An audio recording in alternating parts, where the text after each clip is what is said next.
رب المشرقين ورب المغربين فبأي آلاء ربكما تكذبان مرج البحرين يلتقيان بينهما برزخ لا يبغيان۔ حضرات، خطبہ جمعہ کی مناسبت سے جس عنوان کا انتخاب کیا گیا ہے وہ عنوان ہے حقیقت خرافات میں کھو گئی۔ رجب کی مناسبت سے رکھا گیا ہے۔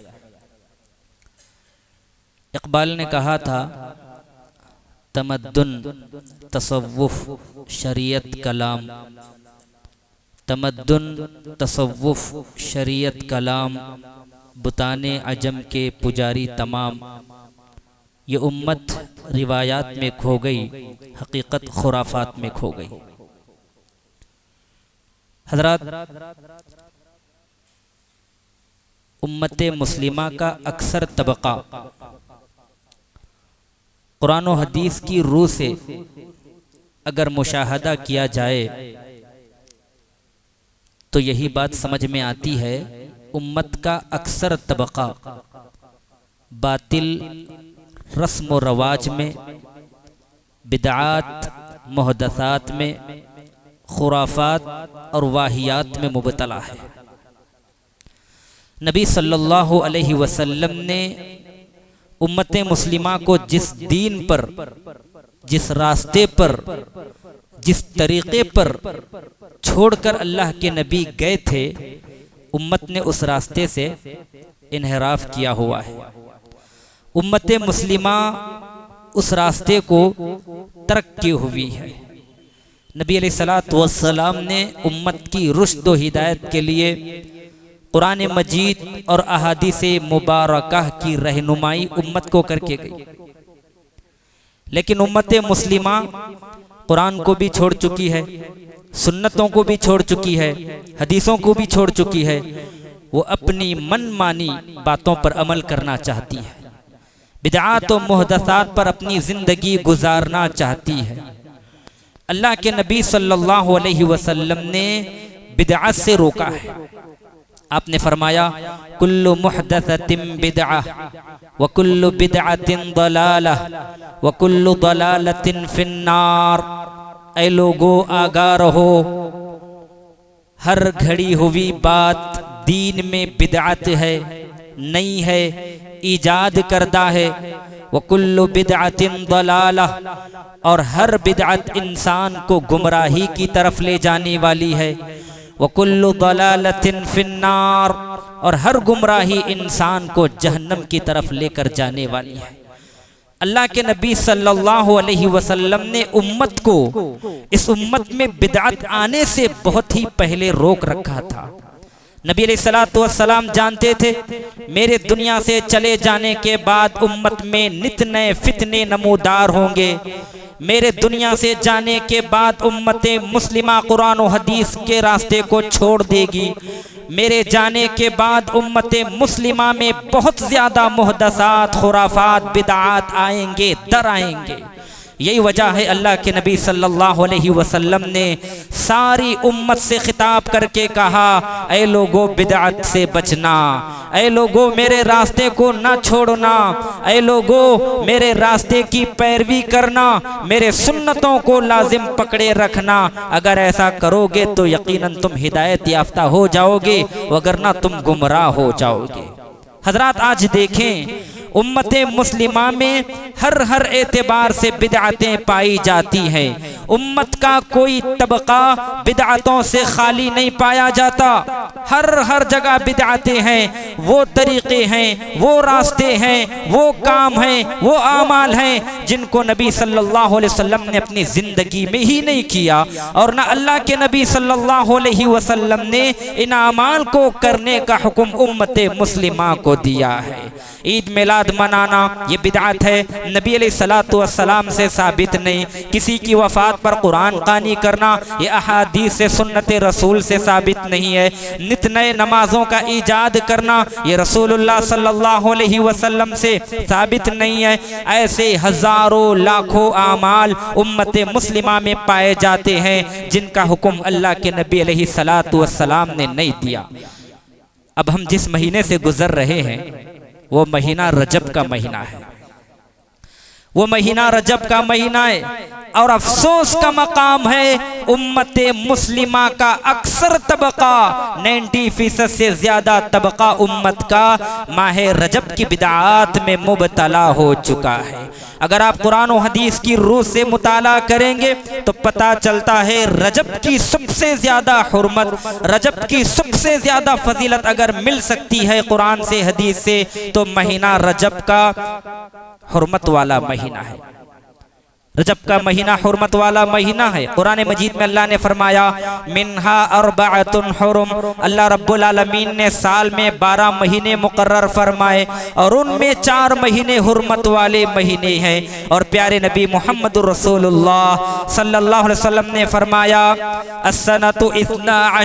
شہرا، اے لوگو سال 12 مہینوں کا ہوتا ہے، منہا اربعۃ حرم، ان 12 مہینوں میں 4 مہینے حرمت والے ہیں، ثلاثۃ متوالیات، 3 حرمت والے مہینے تو پے در پہ لگاتار آنے والے ہیں، ذو القعدہ، ذو الحجہ والمحرم ورجب مضر، اور 4تھا مہینہ رجب مضر ہے، الذی بین جمادی و شعبان، جو جمادی الثانیہ اور شعبان کے درمیان میں واقع ہوتا ہے۔ اللہ کے نبی صلی اللہ علیہ وسلم نے رجب کے مہینے کو حرمت والا مہینہ قرار دیا ہے۔ سوال پیدا ہوتا ہے جب رجب کا مہینہ، محرم کا مہینہ، ذوالقعدہ کا مہینہ، ذوالحجہ کا مہینہ حرمت والے مہینے ہیں تو ایک مسلمان ان مہینوں میں کیا کرے؟ قرآن مجید میں اللہ نے فرمایا یسألونک عن الشہر الحرام قتال فیہ قل قتال فیہ کبیر، اے محمد رسول اللہ صلی اللہ علیہ وسلم، لوگ آپ کے پاس آتے ہیں، لوگ آپ کے پاس آتے ہیں اور آپ کو حرمت والے مہینوں کے بارے میں سوال کرتے ہیں، قل قتال فیہ کبیر، اللہ کے نبی علیہ الصلوۃ والسلام نے فرمایا اے محمد آپ کہہ دو، اے محمد آپ کہہ دو، ان حرمت والے مہینوں میں لڑائی کرنا، قتل و قتال کرنا، جنگ و جدال کرنا، فتنہ و فساد کرنا، برائیوں کو انجام دینا کبیرہ گناہ ہے۔ اللہ رب العالمین نے اس آیت کریمہ میں امت مسلمہ کو قتال سے روکا ہے، لڑائی اور جھگڑوں سے روکا ہے۔ رجب کا مطلب ہے تعظیم کا مہینہ۔ رجب کو رجب اس لیے کہتے ہیں چونکہ زمانے جاہلیت میں لوگ اس مہینے کی بہت زیادہ عزت و احترام کیا کرتے تھے، اور اس مہینے میں بتوں کے نام پر جانوروں کو ذبح کیا کرتے تھے۔ قرآن مجید نازل ہوا اور اس نے رجب کی مناسبت سے جو بدعات، محدثات اور برائیاں پائی جاتی تھی، قرآن مجید نے اس کو یکسر باطل قرار دیا۔ قرآن مجید نے کہا آج کے بعد سے بتوں کے نام پر جانور ذبح نہیں کیے جائیں گے، اور پیارے نبی علیہ الصلوۃ والسلام نے فرمایا لا فرع ولا عتیرہ، اسلام میں نہ فرع ہے نہ عتیرہ ہے، یعنی زمانے جاہلیت میں لوگ بتوں کے نام پر رجب کے مہینے میں جانوروں کو ذبح کیا کرتے تھے۔ اللہ رب العالمین نے اور پیارے نبی محمد رسول اللہ صلی اللہ علیہ وسلم نے اس سے روکا۔ میرے بھائیوں، تو رجب کے تعلق سے یہی بات قرآن حدیث سے معلوم ہوتی ہے، رجب کا مہینہ حرمت کا مہینہ ہے، اس حرمت والے مہینے کا احترام کیا جائے گا، اس حرمت والے مہینے کی تعظیم کی جائے گی، اس حرمت والے مہینے میں نافرمانی نہیں کی جائے گی، اس حرمت والے میں اللہ رب العالمین کی معصیت کا ارتکاب نہیں کیا جائے گا، اس حرمت والے مہینے میں جنگ و جدال، لڑائی، قتل و غارت گری، فتنہ فساد اور دیگر گناہوں کے کام کو انجام نہ دیا جائے گا۔ لیکن آج افسوس کا مقام ہے رجب کی مناسبت سے مسلمانوں میں کیا کیا بدعتیں نہیں پائی جاتی میرے بھائیوں۔ رجب کے مہینے میں کتنی برائیاں، کتنی بدعات، کتنے محدثات امت مسلمہ میں پائے جاتے ہیں۔ امت مسلمہ میں جن بدعات کو انجام دیا جاتا ہے، امت مسلمہ میں جن بدعات کو انجام دیا جاتا ہے، ان میں ایک بدعت ہے صلاۃ الرغائب، ایک بدعت ہے صلاۃ الرغائب، اور اس سلسلے میں حدیث پیش کی جاتی ہے۔ سب سے پہلے یاد رکھیں میرے بھائیوں، صلاۃ الرغائب یہ نماز نبی علیہ الصلاۃ والسلام سے ثابت نہیں ہے، یہ نماز پیارے نبی محمد الرسول اللہ سے ثابت نہیں، اور دلیل دی جاتی ہے، اللہ کے نبی نے فرمایا ان شہر رجب شہر عظیم، اللہ کے نبی علیہ الصلاۃ والسلام نے فرمایا کہ لوگوں، رجب اللہ کا مہینہ ہے، رجب شہر اللہ، رجب اللہ کا مہینہ، وشعبان الشہری، اور شعبان میرا مہینہ، ورمضان شہر امتی، اور رمضان میری امت کا مہینہ ہے۔ اور اس حدیث کے آگے کہا جاتا ہے، اللہ کے نبی علیہ الصلاۃ والسلام نے فرمایا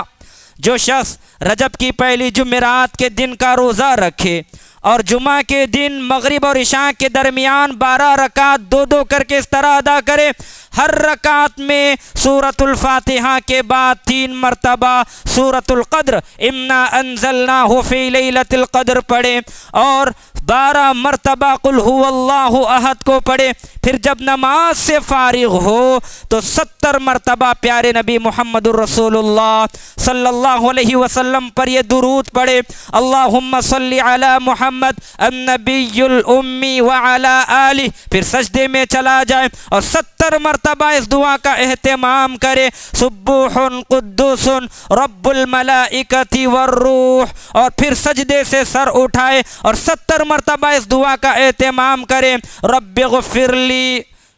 رب اغفر وتجاوز عما تعلم انک انت العزیز الاعظم، اور دوسری رکعت بھی اسی طرح ادا کرے۔ اللہ کے نبی علیہ الصلاۃ والسلام نے فرمایا اب جو دعا کرے گا اس نماز کے اہتمام کے بعد اللہ تعالیٰ اس کی دعا کو قبول فرما لے گا، اللہ تعالیٰ اس کی حاجت کو پوری کر دے گا۔ یہ اس حدیث کو بنیاد بنا کر لوگ امت مسلمہ کا اکثر طبقہ صلاۃ الرغائب جیسی نماز کا اہتمام کرتا ہے۔ حضرات یاد رکھیں، یہ جو روایت پیش کی جاتی ہے یہ روایت موضوع ہے، یہ روایت موضوع ہے۔ اللہ کے نبی صلی اللہ علیہ وسلم پر اس روایت کو گھڑا گیا ہے۔ اب ذرا سوچیں، امام ذہبی رحمہ اللہ فرماتے ہیں اپنی کتاب میں بل لعلہم لم یخلقوا، شاید کہ اس حدیث کو بیان کرنے والے اس دنیا میں پیدا ہی نہیں ہوئے ہوں۔ ذرا سوچنے کی بات ہے حضرات، جو حدیث اللہ کے نبی سے ثابت ہی نہیں، نبی علیہ الصلاۃ والسلام پر گھڑی گئی ہے، اس حدیث پر عمل کیسے کیا جا سکتا ہے؟ کیا اس حدیث کا اہتمام کرتے ہوئے نماز کو پڑھنے سے اللہ رب العالمین کی رضا حاصل ہوگی؟ سوچنے کی بات ہے میرے بھائیوں۔ دنیاوی کاموں سے متعلق ہم ہر چیز کی تحقیق کرتے ہیں، ایک معمولی اگر نکاح کا مسئلہ ہے، دعوت کا مسئلہ ہے، تو ہم اس بات کا خیال رکھتے ہیں کہیں لوگ ناراض نہ ہو جائیں۔ وہ اللہ جو ساری کائنات کا پیداوار ہے، جس نے ساری کائنات کو پیدا کیا ہے، اس اللہ کی رضا کے لیے جب کوئی انجام دے رہے عمل، تو ہم پر یہ لازم اور ضروری ہے ہم سوچیں یہ عمل، یہ طریقہ، یہ عبادت کیا اللہ کے نبی صلی اللہ علیہ وسلم کی تعلیمات سے ثابت ہے یا نہیں ہے؟ اگر نہیں ہے تو کیا اس کو ادا کرنے کے بعد اللہ تعالی ہمیں اجر و ثواب دے گا بھی یا نہیں دے گا؟ یہ ایک مسلمان کو سوچنے کی ضرورت ہے، یہ ایک مسلمان کو سوچنے کی ضرورت ہے میرے بھائیوں۔ اسی طرح رجب کی بدعات میں سے ایک بدعت، رجب کے مہینے میں بہت سارے لوگ مخصوص فضیلت کا عقیدہ رکھ کر رجب کے مہینے میں روزے رکھتے ہیں، لکھوی روزہ،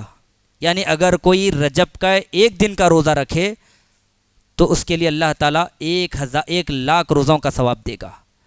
ہزاری روزہ یعنی 1 روزے کا ثواب 1000 روزوں کے برابر۔ مریمی روزہ یعنی رجب کی 10ویں تاریخ کو روزہ رکھا جاتا ہے۔ سب سے پہلے یاد رکھیں پیارے نبی صلی اللہ علیہ وسلم سے فضیلت کا عقیدہ رکھ کر رجب کے مہینے میں روزہ رکھنا ثابت نہیں ہے۔ اللہ کے نبی صلی اللہ علیہ وسلم نے فضیلت کا عقیدہ رکھ کر رجب کے مہینے میں روزے نہیں رکھا، اور افسوس کا مقام ہے رجب کے مہینے میں روزہ رکھنے کے سلسلے میں بھی دلیل دی جاتی ہے۔ کہا جاتا ہے اللہ کے نبی علیہ السلام نے فرمایا رجب کا مہینہ بڑا عظیم مہینہ ہے، رجب کا مہینہ بہت اچھا مہینہ ہے، جو شخص رجب کے ایک دن کا روزہ رکھتا ہے اللہ رب العالمین اس کے لیے 1000 سال کے روزے لکھ دیتا ہے۔ جو 2 روزے رکھتا ہے رجب کے مہینے کے اللہ رب العالمین 2000 سال کے روزے لکھ دیتا ہے، اور جو رجب کے 3 دن کے روزے رکھتا ہے اللہ رب العالمین اس کے لیے 3000 سال کے روزے لکھ دیتا ہے، اور جو 7 روزے رکھتا ہے اس سے جہنم کے دروازے بند کر دیے جاتے ہیں، اور جو 8 دن کے روزے رکھتا ہے اس کے لیے جنت کے 8 دروازے کھول دیے جاتے ہیں، اور اس سے کہا جاتا ہے جنت کے جس دروازے سے چاہو داخل ہو جاؤ۔ اور جو 15 دن کے روزوں کا اہتمام کرتا ہے اس کی برائیوں کو اس کی نیکیوں میں تبدیل کر دیا جاتا ہے، اور آسمان سے ندا لگانے والا ندا لگاتا ہے، اعلان کرنے والا اعلان کرتا ہے اللہ تعالیٰ نے تمہاری مغفرت فرما دی۔ اس حدیث کو بنیادی سہارا بنا کر لوگ رجب کے مہینے کے روزے رکھتے ہیں۔ حضرات یاد رکھیں یہ روایت بھی موضوع ہے، یہ روایت بھی پیارے نبی محمد الرسول اللہ صلی اللہ علیہ وسلم پر گھڑی گئی ہے۔ اسی طرح ایک اور روایت پیش کی جاتی ہے، حضرت انس بن مالک رضی اللہ تعالیٰ عنہ سے روایت ہے، وہ کہتے ہیں اللہ کے نبی علیہ السلام نے فرمایا لوگوں جنت میں ایک نہر ہے اور اس کا نام رجب ہے، جو شخص دنیا میں رجب کے ایک دن کا بھی روزہ رکھ لے کل قیامت کے دن اللہ تعالیٰ اس نہر سے اس کو پلائے گا۔ یاد رکھیں ابن الجوزی رحمہ اللہ اس حدیث مبارکہ سے متعلق فرماتے ہیں لا یصح فیہ مجاہیل، فرماتے ہیں یہ روایت صحیح نہیں ہے، اور اس روایت میں جو راوی پائے جاتے ہیں وہ مجہول ہیں، ہم ان راویوں کو نہیں جانتے۔ اسی طرح ایک اور حدیث پیش کی جاتی ہے، اللہ کے نبی علیہ السلام نے فرمایا من صلی یوما من رجب وصلی فیہ 4 رکعات يقرأ في أول ركعة 100 مرة آية الكرسي وفي الركعة الثانية 100 مرة قل هو الله أحد لم يمت حتى يرى مقعده من الجنة۔ اللہ کے نبی نے فرمایا جو شخص رجب کے ایک دن کا روزہ رکھ لے اور اس میں 4 رکعت پڑھے، پہلی رکعت میں 100 مرتبہ آیت الکرسی یعنی اللہ لا الہ الا هو الحی القیوم پڑھ لے، اور دوسری رکعت میں 100 مرتبہ قل هو اللہ احد پڑھے، اللہ کے نبی نے فرمایا لم یمت حتی یری مقعدہ من الجنہ، وہ شخص اس وقت تک نہیں مرے گا جب تک کہ اپنا ٹھکانہ جنت میں نہ دیکھ لے۔ حضرات یہ روایت بھی موضوع ہے۔ ابن الجوزی رحمہ اللہ فرماتے ہیں ھذا موضوع علی رسول اللہ صلی اللہ علیہ وسلم واکثر رواته مجاہیل۔ اے لوگو یاد رکھو یہ جو روایت رجب کے مہینے کی فضیلت سے متعلق پیش کی جاتی ہے یہ روایت مجہول ہے، یہ روایت موضوع ہے، اللہ کے نبی صلی اللہ علیہ وسلم پر اس حدیث کو گھڑا گیا ہے۔ حضرات افسوس کا مقام ہے ہمارے کچھ علماء منبر و محراب سے ان روایات کو پیش کرتے ہیں، اگر ان کو علم نہیں تو یہ بات الگ ہے، مگر علم ہے،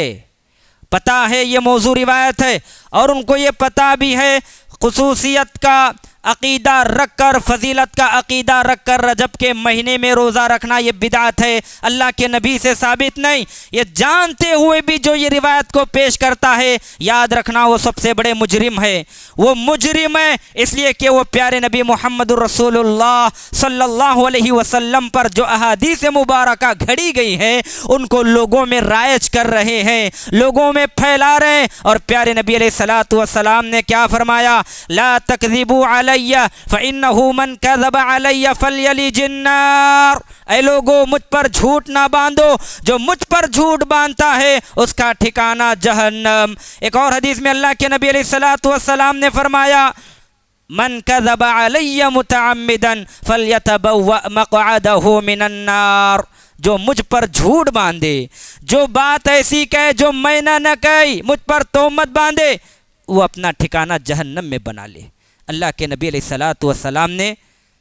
جھوٹ باندھنے سے اللہ کے نبی صلی اللہ علیہ وسلم پر روکا ہے، تو رکنا چاہیے، توقف کرنا چاہیے، اور امت میں وہی روایات، وہی احادیث رائج کرنا چاہیے جو صحت کا درجہ رکھتی ہیں، جو نبی علیہ الصلوۃ والسلام سے احادیث ثابت ہیں، وہی روایات کو، وہی احادیث کو امت میں بیان کرنے کی کوشش کرنی چاہیے۔ اسی طرح رجب کے بدعتوں میں سے ایک بدعت، رجب کے مہینے میں فضیلت کا عقیدہ رکھ کر عمرے کا اہتمام کرنا۔ دیکھیے کتنی بدعتیں،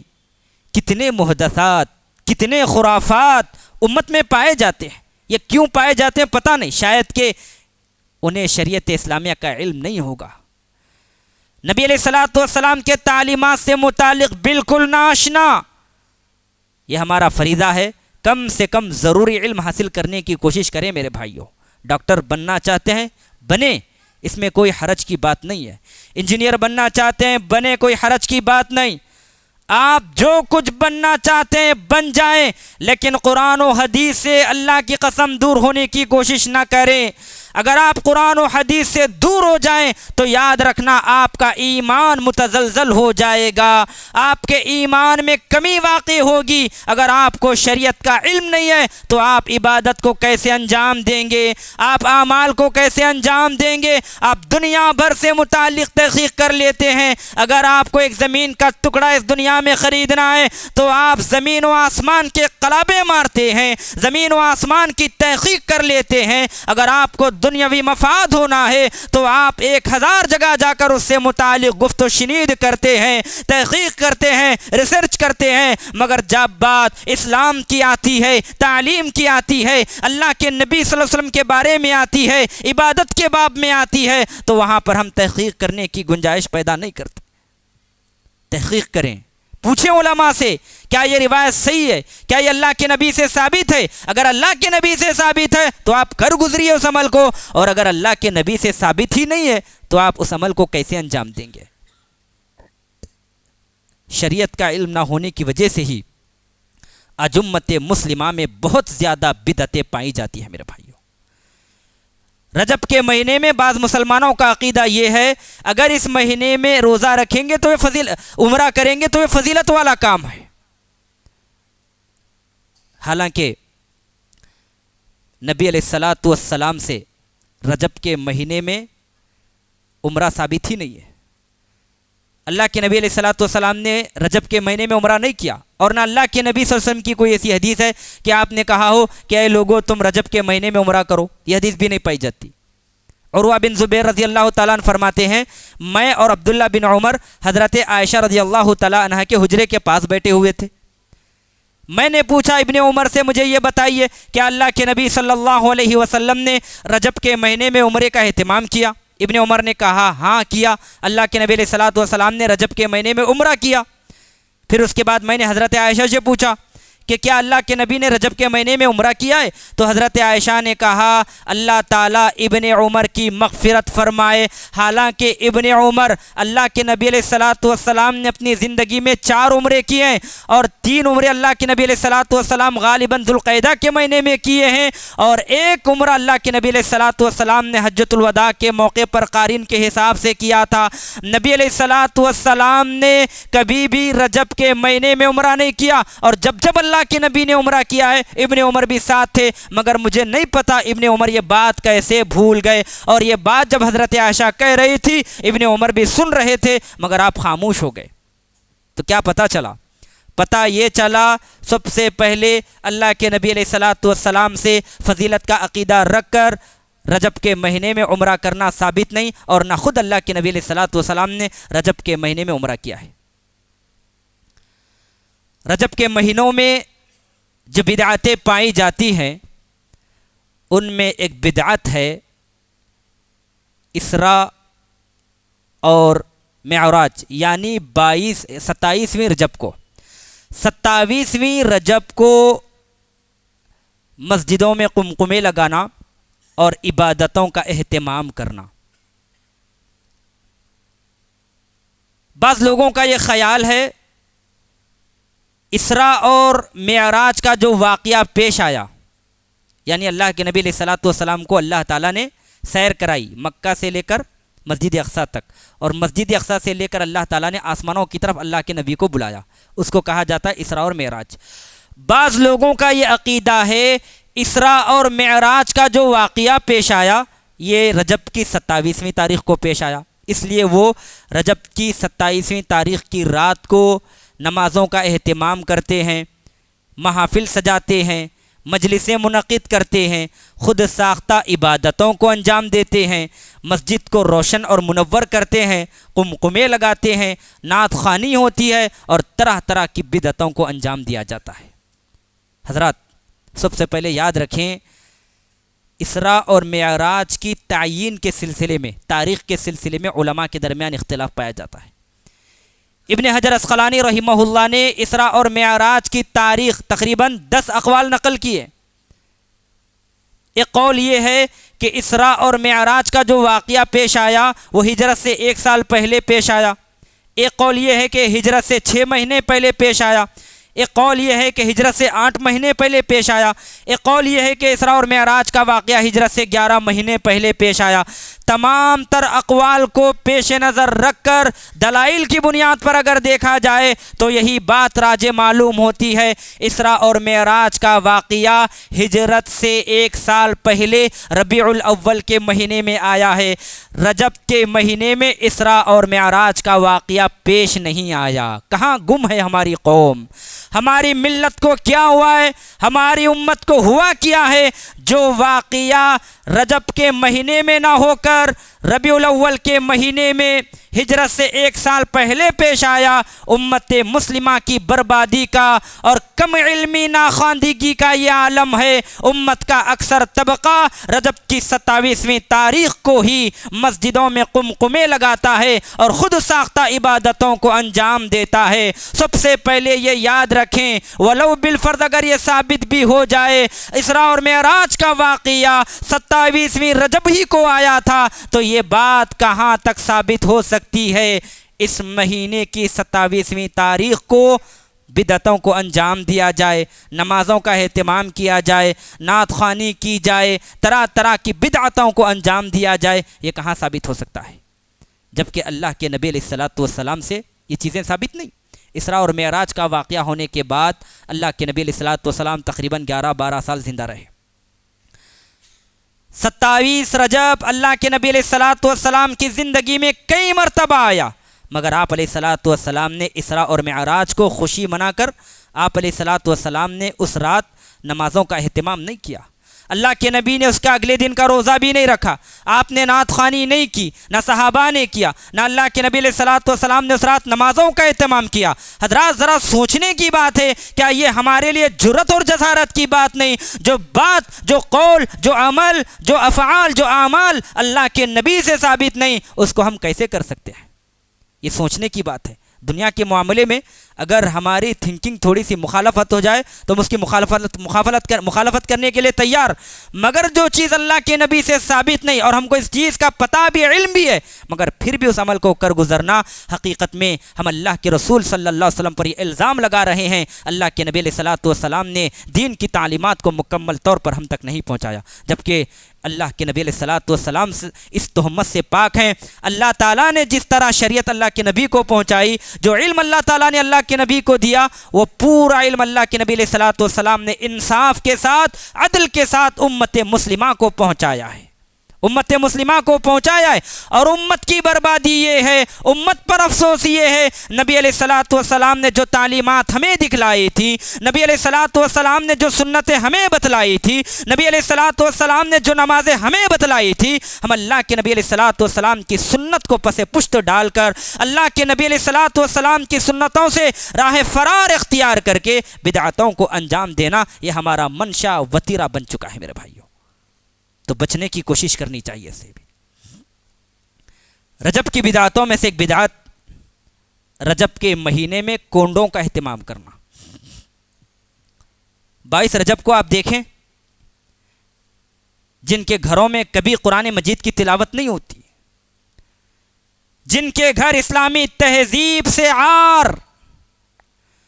جن کے گھروں میں قال اللہ اور قال الرسول کی صدا نہیں، جن کے گھروں میں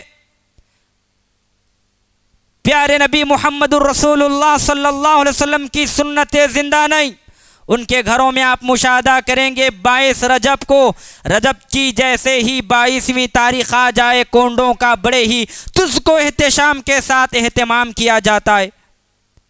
اور کہا جاتا ہے، امام جعفر صادق رحمہ اللہ نے کہا، جو شخص میرے نام کی نیاز کے طور پر 22 رجب کو کونڈے بھرے، کھیر پکائے، پوری پکائے، کھائے، تو یاد رکھنا میرے نام کے ذریعے سے اللہ سے دعا کرو، اللہ تعالیٰ دعا کو قبول کرے گا، تمہاری حاجت کو پوری کرے گا، اور اگر تمہاری حاجت پوری نہ ہو تو کل قیامت کا دن ہوگا، تمہارا ہاتھ ہوگا، میرا دامن ہوگا۔ امام جعفر صادق علیہ الرحمہ کے اس قول کو بنیاد بنا کر امت مسلمہ کا نادان طبقہ جو شریعت اسلامیہ سے بالکل نابلد ہے، جو اللہ کے نبی علیہ الصلوۃ والسلام کے سنتوں سے نا آشنا ہے، جس کو قرآن کا علم نہیں ہے، جس کو احادیث کا علم نہیں ہے، 22 رجب کو ان کے نام پر جعفر صادق کے نام پر کونڈوں کا اہتمام کرتا ہے، کھاتا ہے، کھلاتا ہے اور دعائیں کرتا ہے، اور یہ سمجھتا ہے اب ہماری دعائیں قبول ہونے والی ہیں۔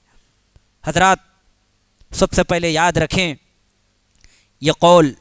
جعفر صادق رحمہ اللہ کا قول نہیں ہے۔ اسلام کے 1400 سال کے بعد اس قول کو جعفر صادق علیہ الرحمہ کی طرف منسوب کر کے گھڑا گیا ہے، اور جعفر صادق رحمۃ اللہ علیہ اتنی بڑی بات کیسے کہہ سکتے ہیں؟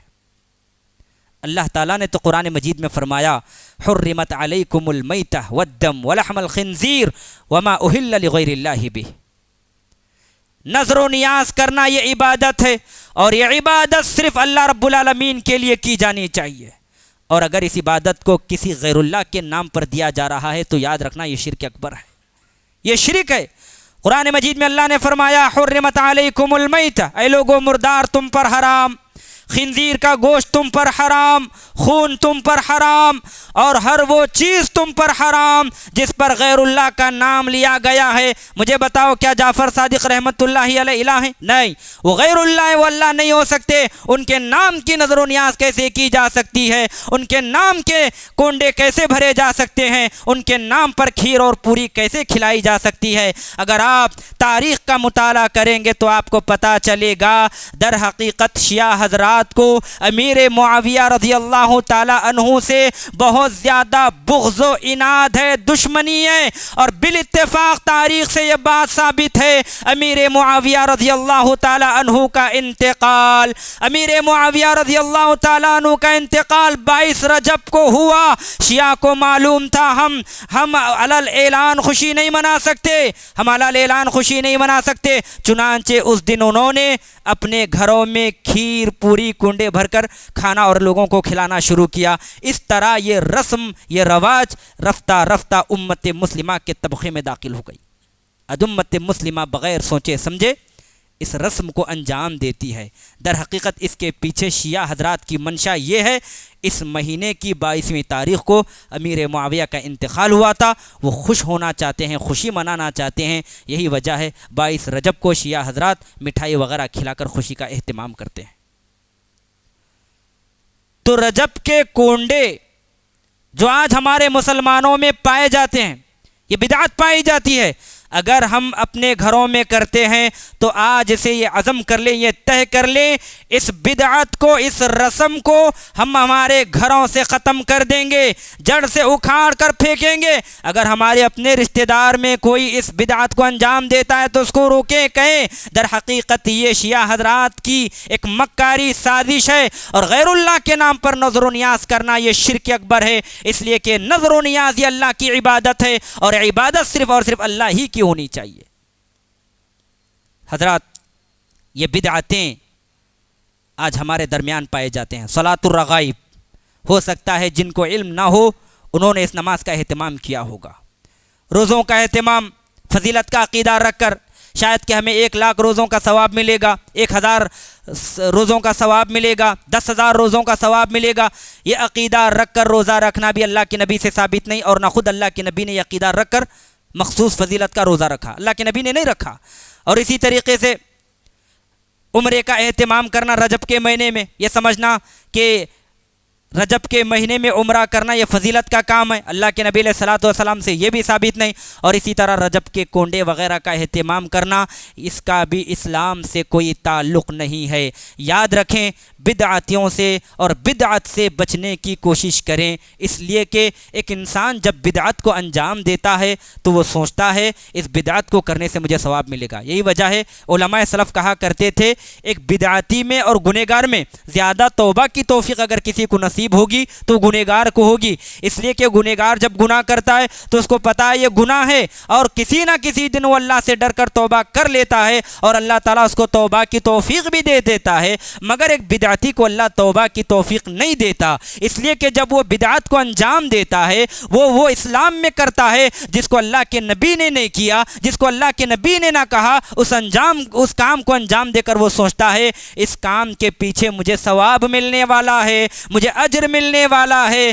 اللہ تعالیٰ کی رضا حاصل ہونے والی ہے۔ اب ذرا سوچو، جو بدعت ایک انسان انجام دیتا ہے اور اس سے پیچھے یہ سمجھتا ہے کہ اس سے مجھے ثواب ملے گا، تو اس کو اس بدعت سے توبہ کی توفیق کیسے نصیب ہوگی؟ اور اللہ کے نبی علیہ الصلوۃ والسلام نے بھی فرمایا تھا کل بدعت ضلالہ، ہر بدعت گمراہی ہے، وکل ضلالۃ فی النار، اور ہر جو گمراہی ہے وہ جہنم میں لے کر جانے والی ہے۔ ایک انسان جب بدعت کبریٰ کا ارتکاب کر لیتا ہے، جلدی توبہ کی توفیق نصیب نہیں ہوتی، اگر وہ اسی پر مر جائے تو اللہ کے نبی کے بقول ایسا انسان کل قیامت کے دن جہنم میں جائے گا۔ تو محترم حضرات، ماہ رجب کی مناسبت سے جو بدعتیں امت مسلمہ میں مروج ہیں، رائج ہیں، قرآن و حدیث کی روشنی میں ہم نے آپ کے سامنے بتانے کی کوشش کی۔ اللہ سے دعا ہے اللہ تعالی ہم تمام کو سنی باتوں کو ذہن نقش کر کے ان پر عمل کرنے کی توفیق عطا فرما، اور جہاں تک ہو سکے بدعتوں سے بچنے کی اور سنتوں پر عمل کرنے کی توفیق عطا فرما۔ آمین، وآخر دعوانا ان الحمد للہ رب العالمین۔